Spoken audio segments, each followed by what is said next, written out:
하나님의 말씀은 맛있습니다. 하나님의 말씀은 즐겁습니다. 하나님의 말씀은 생명과 행복을 줍니다. 500독 성경 통독 훈련 원장입니다. 여수 살리는 교회 임기환 목사가 하나님의 말씀을 봉독하고 전하는 시간입니다. 함께 하시면 기적이 일어납니다. 알람을 설정하시고 들으시면 좋겠습니다. 본 방송은 유튜브에서 성경 통독 임기환 검색하시고 구독하시면 계속 업데이트되는 하나님의 말씀을 통해서 은혜 받으실 수 있습니다. 오늘은 욥기 6장을 봉독합니다. 말씀을 전하겠습니다. 욥기 6장. 욥이 대답하여 이르되 나의 괴로움을 따라보며 나의 파멸을 저 위에 모두 놓을 수 있다면 바다의 모래보다도 무거울 것이라. 그러므로 나의 말이 경솔하였구나. 전능자의 화살이 내게 박힘에 나의 영이 그 독을 마셨나니 하나님의 두려움이 나를 엄습하여 치는구나. 들나귀가 풀이 있으면 어찌 울겠으며 소가 꼴이 있으면 어찌 울겠느냐. 싱거운 것이 소금 없이 먹히겠느냐. 달게 알 흰자위가 맛이 있겠느냐. 내 마음이 이런 것을 만지기도 싫어하나니 꺼리는 음식물같이 여김이니라. 나의 간구를 누가 들어줄 것이며 나의 소원을 하나님이 허락하시랴. 이는 곧 나를 멸하시기를 기뻐하사 하나님이 그의 손을 들어 나를 끊어 버리실 것이라. 그러할지라도 내가 오히려 위로를 받고 그칠 줄 모르는 고통 가운데서도 기뻐하는 것은 내가 거룩하신 이의 말씀을 거역하지 아니하였음이라. 내가 무슨 기력이 있기에 기다리겠느냐. 내 마지막이 어떠하겠기에 그저 참겠느냐. 나의 기력이 어찌 돌의 기력이겠느냐. 나의 살이 어찌 놋새겠느냐. 나의 도움이 내 속에 없지 아니하냐. 나의 능력이 내게서 쫓겨나지 아니하였느냐.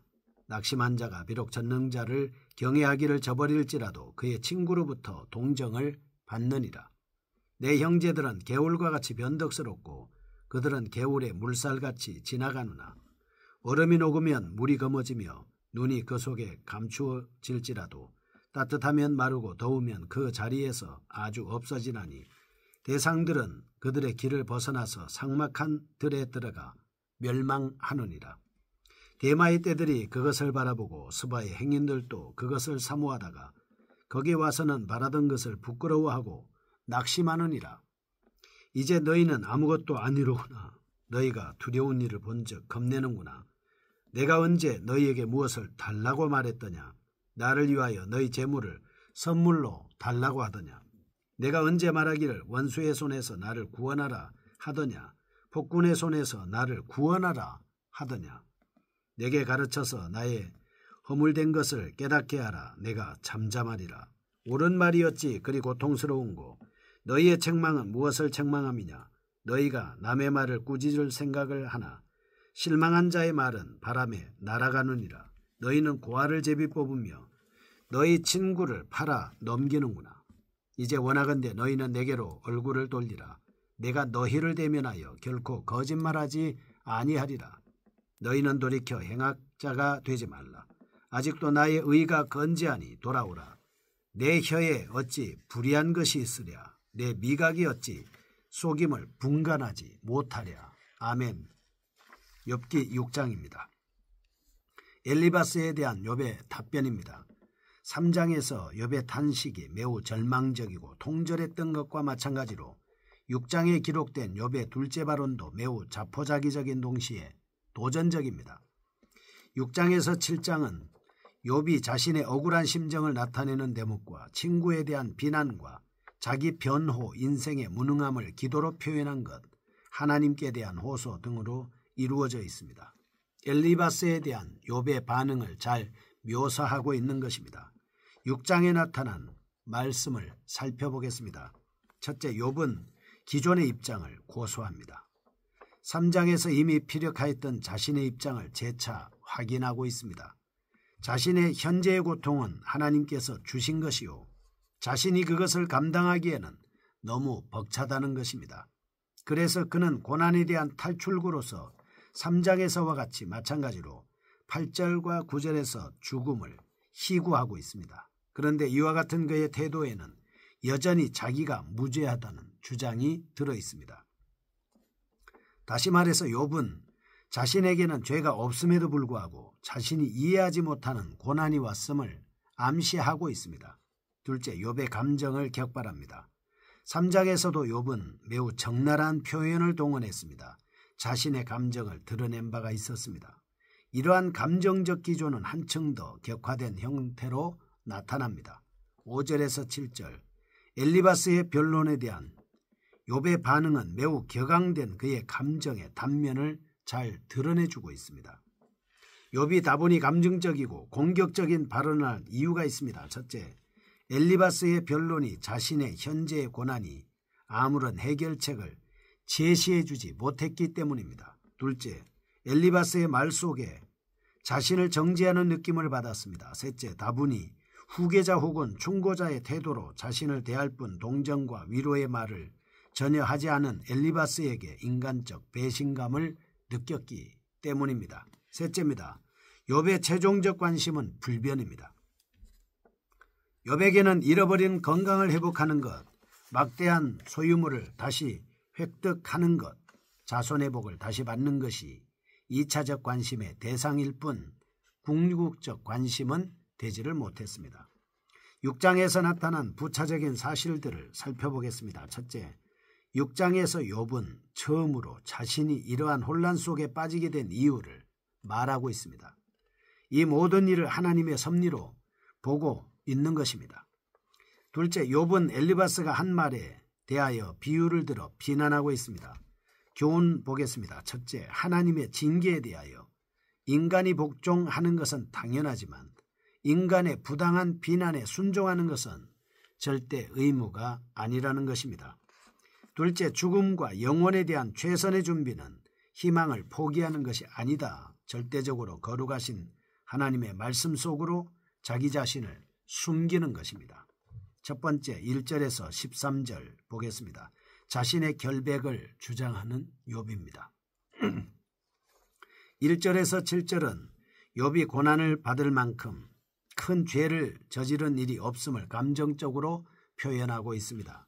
8절에서 13절은 평안한 안식과 위로를 얻기 위하여 오히려 죽음을 갈구하는 욥의 절박함을 말씀하고 있습니다. 강조하는 내용입니다. 첫째, 3장에서는 암시적으로만 예시했던 욥의 고난의 근원에 대하여 분명히 언급하고 있습니다. 욥이 두려워하는 것은 현재의 고통이라기보다는 오히려 현재의 상태를 보아 짐작할 수 있는 자신에 대한 하나님의 적대적인 태도라고 할 수 있습니다. 둘째, 욥은 5절과 6절에서 당시의 지혜 철학자들이 사용하였던 두 가지 격언을 사용하여 의의 정당성을 과장하여 변명하고 있습니다. 5절, 들나귀가 풀이 있으면 어찌 울겠으며 소가 꼴이 있으면 어찌 울겠느냐. 6절, 싱거운 것이 소금 없이 먹히겠느냐. 닭의 알 흰자위가 맛이 있겠느냐. 이렇게 말씀하고 있습니다. 이런 말씀을 통해서 정당성을 변명하고 있는 것이죠. 셋째입니다. 8절에서 13절 공공연히 하나님의 목적과 의도를 비난하기 시작합니다.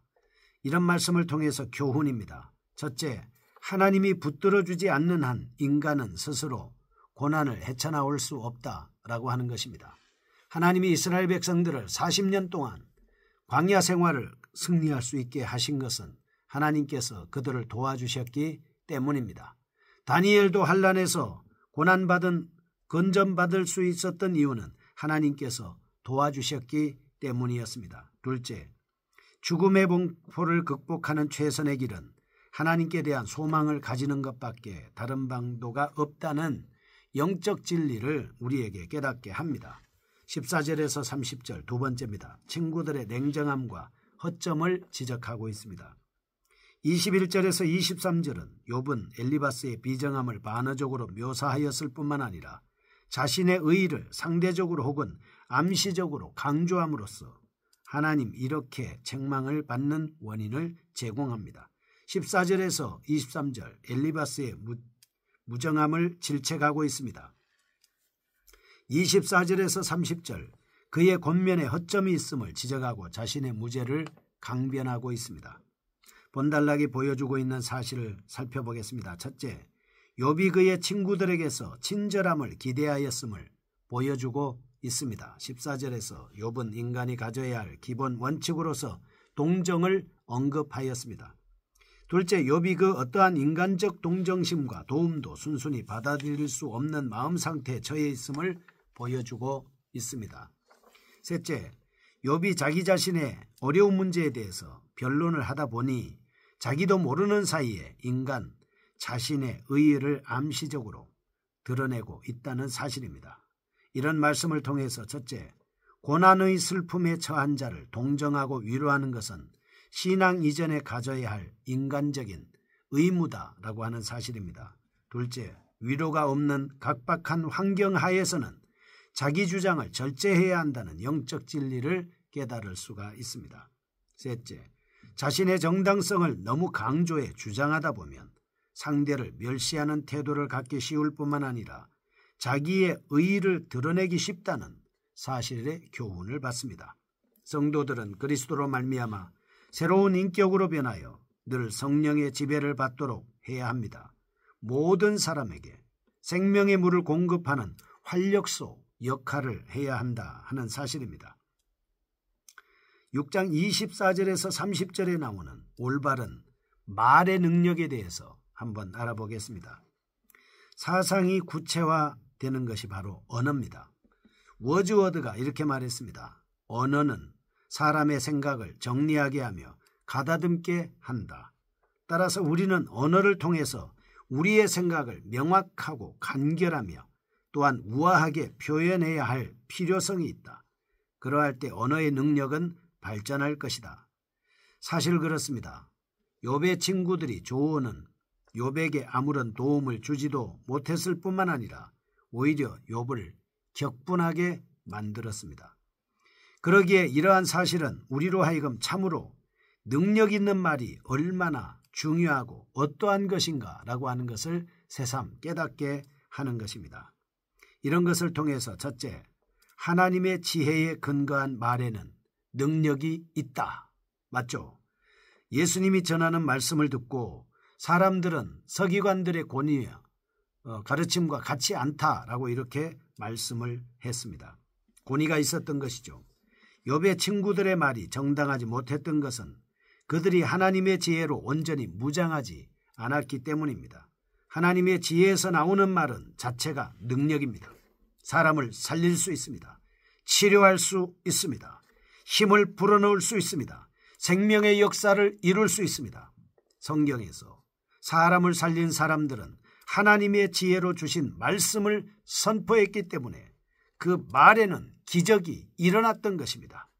그들의 말은 지혜를 통하여 얻은 믿음의 말이었으며 하나님의 말씀이었습니다. 둘째, 올바른 말을 하지 못하는 것은 마음과 생각이 잘못되었기 때문입니다. 쌓은 것에서 선을 내고 쌓은 것에서 악을 낸다 말씀을 했습니다.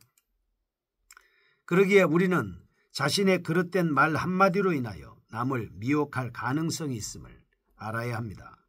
그러므로 성도들은 올바른 말과 그릇된 말의 차이점을 확실히 깨달을 필요가 있습니다. 정직한 말로 인하여 가끔 어려움을 겪기도 하지만 결국 올바른 말의 진가는 밝혀지게 되어 있습니다. 옳은 말은 악인을 깨우쳐 후원을 받게 하고 연약한 자를 붙들어주며 즐거움을 주는 것입니다. 그러나 그릇된 말은 암과 같이 자신과 남을 멸망으로 이끕니다. 그래서 악인은 거짓과 아첨을 할 뿐만 아니라 유혹하고 하나님을 회방하며 남을 해할 음모를 꾸며 죄를 짓게 하는 것입니다. 성도들의 말 속에는 진실과 정직이 담겨 있어야 합니다. 믿음으로 말을 해야 합니다. 성도들이 준비된 가운데 자신의 입을 하나님께 맡긴다면 하나님께서 우리에게 능력을 더하실 뿐만 아니라 우리의 말을 통해서 다른 사람들에게 하나님의 은혜를 끼칠 수 있습니다. 거룩하신 하나님 아버지여, 믿음으로 말씀을 믿는 믿음으로 믿음의 말을 하게 하여 주옵소서. 살리는 말을 하게 하여 주옵소서. 기적의 말을 하게 하여 주옵소서. 예수님의 이름으로 기도합니다. 아멘. 여수 살리는 교회 임기환 목사였습니다. 지금 극동방송을 듣게 하세요. 기적이 일어납니다. 우리는 지금 생명을 전하고 있습니다.